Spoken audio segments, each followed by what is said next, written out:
Hi my beautiful bookish friends, I'm Bowen and welcome to my channel. This video is going to be my November wrap-up. I think that November was probably one of my best reading months of the year, at least quantity-wise, because I managed to read 18 books in the month of November. I mean, ratings-wise, it's kind of a mixed bag, I'm not gonna lie. And the majority of the books that I read this month turned out to be indie books. That wasn't necessarily on purpose, it just turns out that I read a lot of indie books. I only read 3 books that are traditionally published, so we're going to start with the traditionally published ones and then move on to the indie ones, and we'll go through all the books that I read in the month of November. We're going to start with Starfire by Kami Garcia and Gabriel Piccolo. I gave this book 4 stars. This is a graphic novel in the Teen Titans DC Icon series. Honestly, I love this series because I love the original Teen Titans show, but this one is probably my least favourite. I don't really like the way the sibling rivalry was done in this. We have Corey, aka Starfire, and we have Kira, aka Blackfire. And Kira's character, honestly, sometimes she was really nice to Corey, and sometimes she was just being a bitch for no reason. And she kept saying that Corey was really jealous of her, and it just seemed really juvenile. And these characters are meant to be in college, and while I get that they're still young, there's something about it that just made it seem really annoyingly stupid, and it just rubbed me the wrong way. Don't get me wrong, I still love this series, I still love the artwork, like the artwork is just really, really cute, and I love it.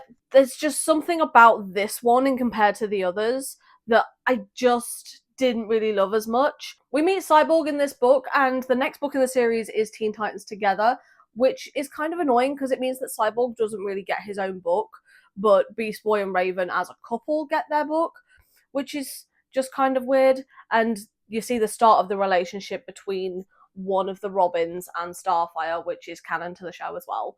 And I'm aware that the show isn't the original. It's just where I first came introduced to the Teen Titans, so that's why it's the original to me. But I'm going to continue picking up this series, it's just that this one wasn't quite one of my favourites. Next we have The Wolf Den by Elodie Harper. I gave this one a 3.75. This story follows the women that work in one of the brothels in Pompeii. Mostly it follows Amora, who was originally a doctor's daughter, and then when her father passed, she ended up being sold into slavery to be able to make her own way. And it shows how she uses her cunning and, you know, the gifts that God gave her to be able to protect herself and the other women and just mostly get by in this really horrible, like, society that she does not want to be here. Obviously, she's sold into slavery. I didn't give this one a spice rating, even though it is set at a brothel and sex does happen in this, because quite frankly, it's not hot, it's crass. There's a big, big difference. It really does emphasize the things that the women had to do and the things that women had to put up with just to simply survive the cruelty of men in this time period. I think it was done really well, but it was a very, very jarring read, and I think the ending was really rushed, but overall I really did enjoy this. I'm not sure I would continue on with the series, but if you like reading about that kind of time period in Pompeii, I think this is definitely a good one to pick up. Next we have Apprentice to the Villain by Hannah Nicole Miller. I gave this one a 4.25. While I get that the sense of humour in this isn't going to be everyone's cup of tea, it is 100% my cup of tea. I laughed through the entire thing of this. I love the extra point of views that we get, because so help me God, if I don't get a Blade and Becky story, I'm going to lose the will to live. I love them. I love every single one of the characters in this. It's just fun. Like, technically, is it well written? Not really, but it's just such a good time, I don't fucking care. It has a little bit of a middle book syndrome, and this is going to be the slowest of fucking slow burns ever, because they still suck at admitting their feelings for each other, and they still just have this tension in book 2. So help me God, the tension is not going to break until like the last 50 pages of the last book in this series. I can feel it in my gut, but the tension is just so delicious, I don't care. I just love this series. It's so silly, but in the best way. Now we're going to get into all the indie books I read, starting with Tag the Redemption by Charmaine Louise Shelton. I gave this one a 2.25 and a 3 spice rating. I say I like a shifter romance, but do I? Because all the ones I've been picking up lately just have really weird pacing issues. All of the sex scenes in this were too long, which is not really something I ever thought I'd say, but they also seemed really out of place in the story. It didn't really focus on the actual relationship between the two characters, just the physical attraction and the mating bond more than anything else, rather than the two characters actually getting to know each other with the personalities and everything. Two of the aspects of this book that really annoyed me is the billionaire aspect, because it just felt like a lot of unnecessary name dropping in the way that comes across as really fucking cringe. And the plus size representation, I feel like, was done so badly because Ren, who is our plus size female main character, was just really grateful that some hot guy wanted her, both with her piece of shit ex and with Tag. And I'm just there like, you deserve better than just hot guy wants me, because I feel like that's just a very low bar. And the complete 180 of her aunt's character at the end of the book just really left a lot to be desired. I didn't really care for this. I've forgotten everything about it already. If I hadn't written it down, I would not be able to do this review. I'm never going to think about this again. I don't care for it. I wouldn't recommend it, but I read it, so there you go. Next we have Brood in Magic by Jenna Wolfhart. I gave this one a 4-star and a 1 spice rating. This book follows Lilia, who is the sister of the male main character in book 1, and Ragnar, who she meets when she's trying to get from point A to point B, because she has a travelling brewery and she's heading to another small town to be part of their Yule festival. But it turns out the guy she meets on her travels also has a travelling brewery, so they're rivals in this new Yule festival. But when things start going missing and things start going wrong in the town, they have to work together to find out what's happening so the Yule festival can carry on. It's giving very cozy elven Christmas festival, and I absolutely ate this up. These books are just so warm and cozy, and this one had like a little bit of a Christmassy element to it as well, which was really nice. I feel like with this one though, the relationship wasn't the main focus. The main focus was the mystery of what was happening to the festival and who was destroying it. The relationship seemed more like the subplot, but it was really enjoyable. I really enjoyed this. I'm very much looking forward to getting to the next one. Then we have The Paxmate by Amelia Shaw. I gave this one a 2-star and a 3 spice rating. This is one of the audiobooks that I got on Stuff Your Earbuds Day, and I get why it was free. It wasn't offensive or anything, it just wasn't good. I'm not in the habit of DNFing books, and this is only like 120 odd pages, but I wanted to DNF this. I think this is meant to be a plus size romance, but it says that she's curvy when realistically she's mid-size at best. It says that she's between a 12 and a 14. That is the literal definition of a medium. This is an Omegaverse book, so we have an alpha, which is Dexter, we have a beta, who is Taylor, and then we have an omega, who is Jay. And they all have one fated mate, who is Claire, and they meet Claire when they have to take Dexter's dad into hospital, and she works at the hospital. But then once they meet her, she faints when she shakes Dexter's hand, so he just up and kidnaps her. Because, yeah, that's a logical conclusion. But then they're so busy with their fated mate, the fact that his dad is in hospital completely gets forgotten. It's a very rushed kind of relationship, and quite frankly, I just didn't care for it. Listening to the audiobook for this probably didn't help matters, because it's a female narrator, and the book follows one woman and 3 guys, so surely a male narrator would have been just so much better for this story. I mean, not that it made a difference, because I didn't care for it anyway. Then we have Girls Weekend by CMS Costa. I gave this one a 3.75 and a 4 spice rating. This book follows 3 friends that all take this trip to an orc nudist colony, and they just go to have a good time. But I'm glad this is part of a series, because I don't feel like the story was divided evenly amongst the 3 friends. We have Riz, who is like the man-hungry one who basically orchestrated the idea, and we're just going to totally slide past the orchestrated pun. Yeah, it's okay. I'm embarrassed for me too. But Riz gets the least amount of page time and the least amount of action in this. We have Silver, who is the quiet and reserved one out of her friends, but they say it's the quiet ones you have to watch out for, and she does definitely have the most adventurous time on this trip, and I love that for her. But the main focus of this story in particular is L'Oreal, and she is the plus-size main character who's like really self-conscious, and this story basically follows mostly her romance with the guy that she meets on this trip. But this was a lot of fun. I'd definitely be interested in picking up the rest of the books in this series, so I could see all 3 of these friends find their happily ever after. Then we have Her Orc Guardian by Zoe Ashwood. I gave this one a 3.75 and a 4 spice rating. This is the compendium of the first 3 books in this series. I'm going to put the original cover just here. This is basically a age gap dad's best friend romance. There's 16 years between the female and the male main character. Now, she didn't know that he was an orc. She'd never met him before, but she'd heard her dad talk about this guy, and after her dad passes, her stepmom is a basically piece of shit, so she runs away. and she ends up going out to try and find this guy that her dad said was so great. By the time our female main character Poppy gets to Stegel, she's not in the best of shape, so he nurses her back to health, and then he's determined to find her a husband, because even though he knows that that's his mate, he's been entrusted to find her someone that's gonna take care of her, and he doesn't think that that's him. And while he knows that she is his fated mate, she has no idea because she's a human and she doesn't feel the mating bond, but she is really attracted to him. But she's left in the dark about a lot of like orc culture, and he doesn't explain it to her, which just really kind of got on my nerves. She had to go and seek the answers for herself instead of him being forthcoming and telling her about like the community and their customs and everything. So that didn't really sit well with me. But Poppy was a really fun main character. I just don't like the age gap thing. I will never like the age gap thing. There are some exceptions to the rule. This wasn't one of them. I really enjoyed it. There's just something about when it says that she's so young and so innocent that just gives me severe levels of ick that I just can't get past. But I really do enjoy this series. I am very much looking forward to picking up more. Then we have Penny's Protector by Ruby Dixon. I gave this one a 4.25 and a 3 spice rating. For all of the issues that I had with the last book in this series, this fixed it, because where Emtok from the last book was really manipulative, Sabren was just so sweet and earnest.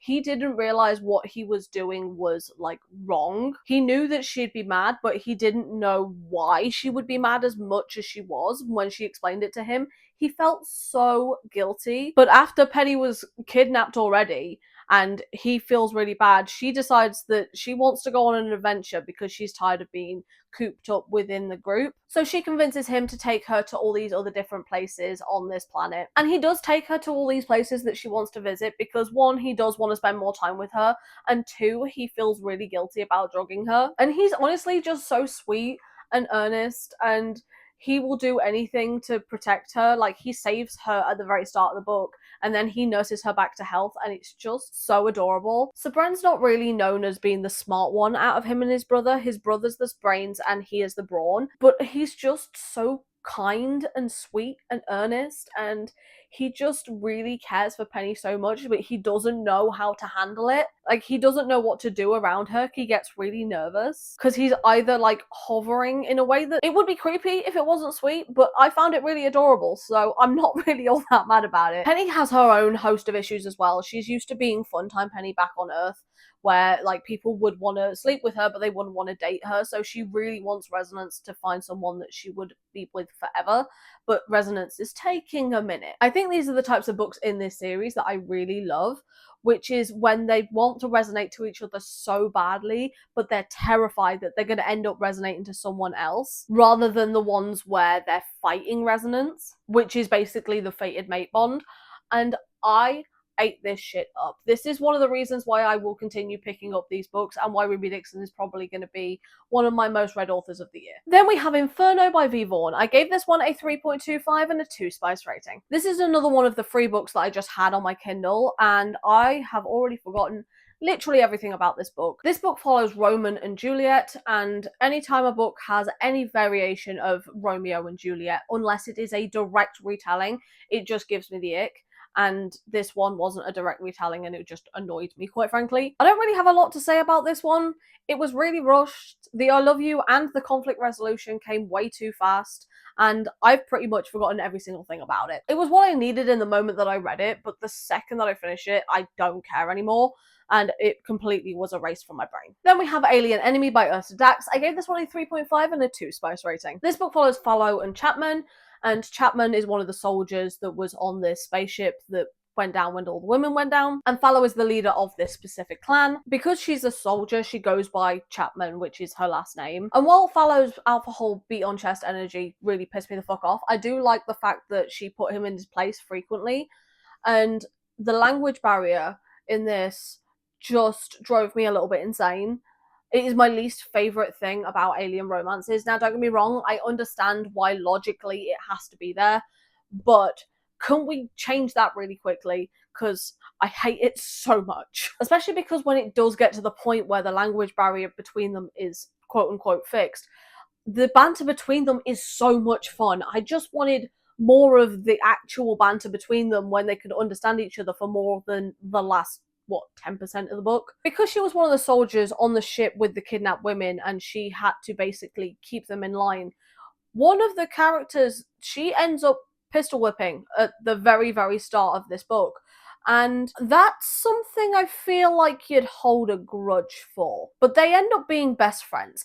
And I feel like that should have had a little bit more animosity. I feel like the other women forgave her really fucking quickly. And I get that she's a soldier and she was just following orders, but there's just something about that that just left a bad taste in my mouth. I preferred the female main character in this one to the female main character in book one, but I feel like I preferred the male main character in book one to follow in this. So it is what it is. Then we have some books that I read for my snowed in reading vlog, which I will link down in the description below. But we're going to start with Stranded with the Kraken by Zoe Ashwood. I gave this one a 3.75 and a 4 spice rating. Now this is a really, really short little novella. This book follows Aralee and Jasper, and Aralee goes to Jasper's place for a hookup after they matched on this monster dating site. They end up having lots and lots of fun, but it turns out that they're fated mates. And that is exactly what happens. They end up hooking up like a lot, and they end up being fated mates. They end up being snowed in together.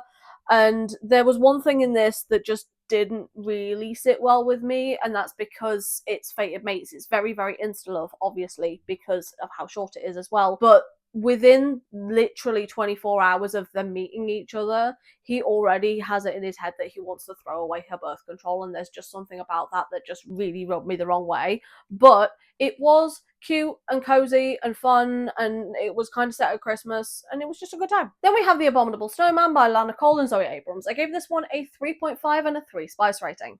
My rating on this one is truly my fault, because I read this on a day when I was being a completely cranky bitch, and that truly affected my enjoyment of this book. I feel like if I'd have read it when I wasn't in pain and kind of miserable, I would have enjoyed it a lot more than I actually did. It mostly just went completely over my head. I wasn't absorbing anything that day. This book follows Sage and Soren, and Sage is going to a retreat in the mountains after she quits her job, and she ends up seeing Soren in his abominable snowman form and runs her car off the road.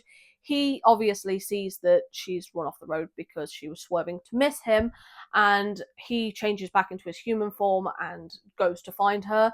She has since left the part where she crashed, and she comes across his cabin, and she is shivering. She's near dead. She collapses next to the fire, and then he comes home to find her in his house next to the fire, freezing nearly to death. So he takes care of her, and then they have lots and lots of fun times. I mean, Soren is a grumpy cinnamon roll, which is kind of like my thing, but I just couldn't really get invested in this. I didn't really care for Sage all that much. I don't want to say she had no personality, I just didn't care about what it was. I wish we'd have got more of her friendship with Gabby and more of the relationship between Soren and his parents, because I feel like the ending leaves a lot of things open. And it says book one, but for the life of me, I can't find another book in this series, so maybe it's a me problem, but my enjoyment of this was definitely hindered by the fact that I was having a bad day. Then we have Surprise Scott by Donna Allum. I gave this one a 1.5 and a 4 spice rating. Now, I have read quite a few Donna Allum books before, back in 2020 and 2021 lockdown, and I really, really enjoyed them.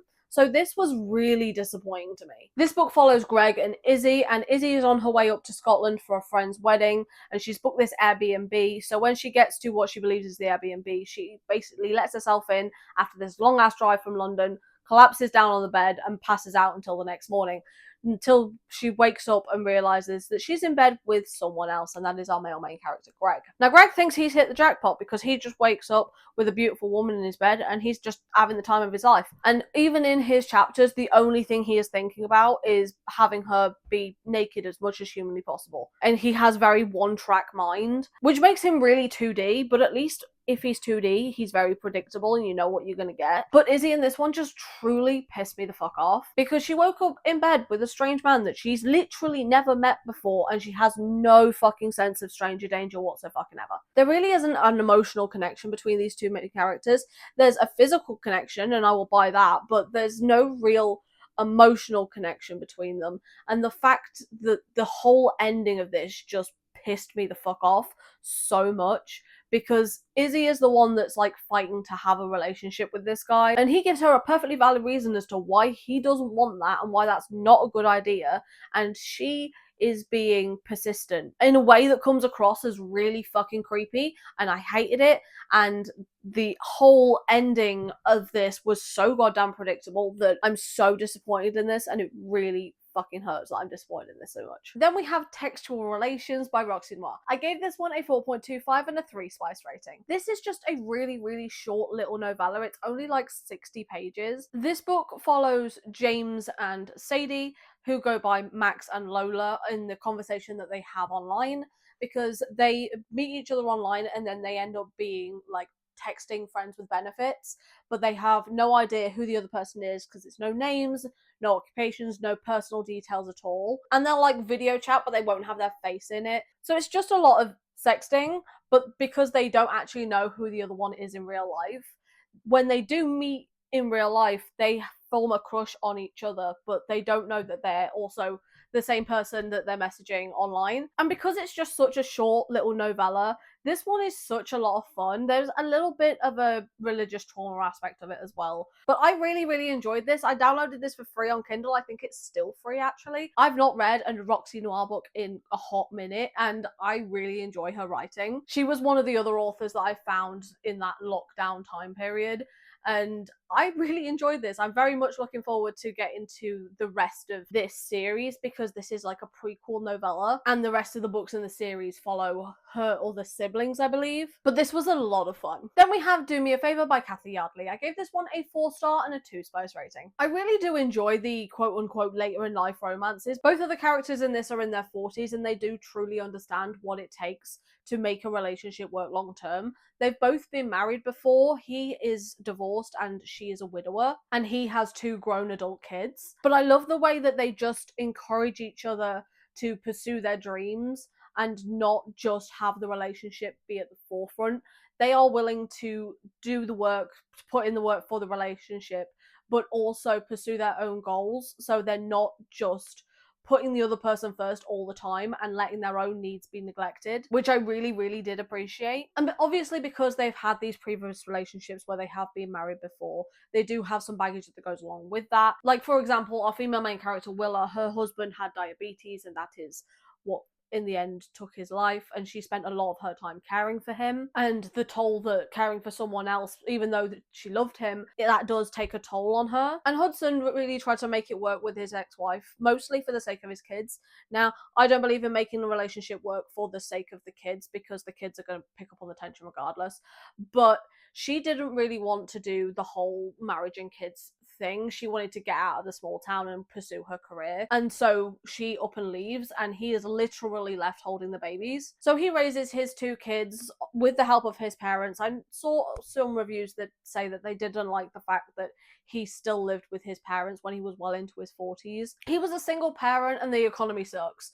I have no fucking problem with the fact that he still lived with his parents into his 40s. He was raising 2 kids. But I really enjoyed this one. I really do like Kathy Yardley's books. They're just really quite sweet. Then we have Possession by A. Anders, also known as Adriana Anders. I gave this one a 4.5 and a 5 spice rating. This is the second book in the Kink Camp series.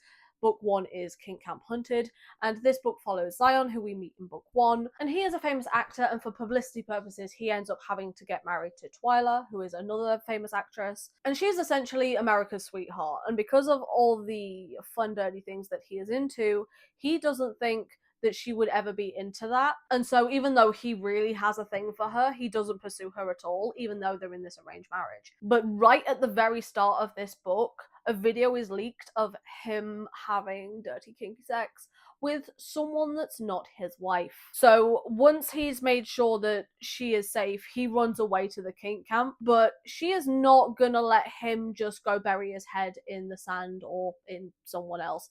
So she goes to the kink camp and she chases after him to be able to confront him about the video and why it turned her on so much. Now, the one thing in books and in real life, let's be honest, that I will not touch with a 10-foot pole is cheating. That is clearly what he does in this book. For some reason, I fucking ate it up, because it didn't necessarily feel like cheating to me, because even though they were technically married, it was more of a marriage on paper, and their real relationship doesn't start until they get to this kink camp, where she is kind of insisting on trying all the new things that intrigue her at this kink camp because she's never been to one before, and it ends up really pushing his buttons, and it's so fun and hot, and I really love Adriana Ander's writing. I was absolutely kicking my feet with this. It was so fun and hot and sexy, and the writing and just the acceptance of this kink camp, I had such a good time with this. I fucking ate it up. And finally, we have Bromantic Puck Boy by Eden Finley and Saxon James. I gave this one a 4.5 and a 3 spice rating. This is the literal definition of idiots in love, and I fucking love it. This book follows Miles and Bilson, and Bilson has a lot of ex-relationships, and by ex-relationships I mean he is on his like 4th or 5th divorce, and they're always really quick. So to combat this, him and Miles, they end up teaming up because Miles is basically going to stop him from getting into new relationships, and he is going to cock block him. But there's still like the itch that needs to be scratched. These two idiots come up with this idea that to stop Bilson from getting attached, Miles is also going to be there when he ends up hooking up with someone, so it's like a 2 guys and 1 girl 3-way, but they couldn't find a woman to participate, so they just do it without her. And it's just the textbook definition of idiots in love. Like, even though they are hooking up on a regular basis, they still don't think that they're gay. Now, the amount of different times and the amount of different ways that the word bro was used in this should have been really cringy. But for some reason, I found it fucking hilarious. Because it's just a bromance between 2 bros giving each other brogasms.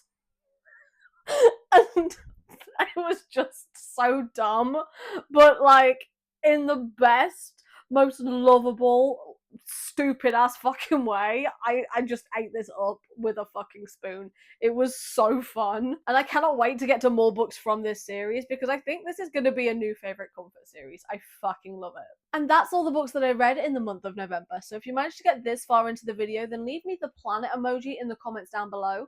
But for now, thank you so much for stopping by. It has been lovely having you here, and I hope to see you in another video coming very soon. Bye.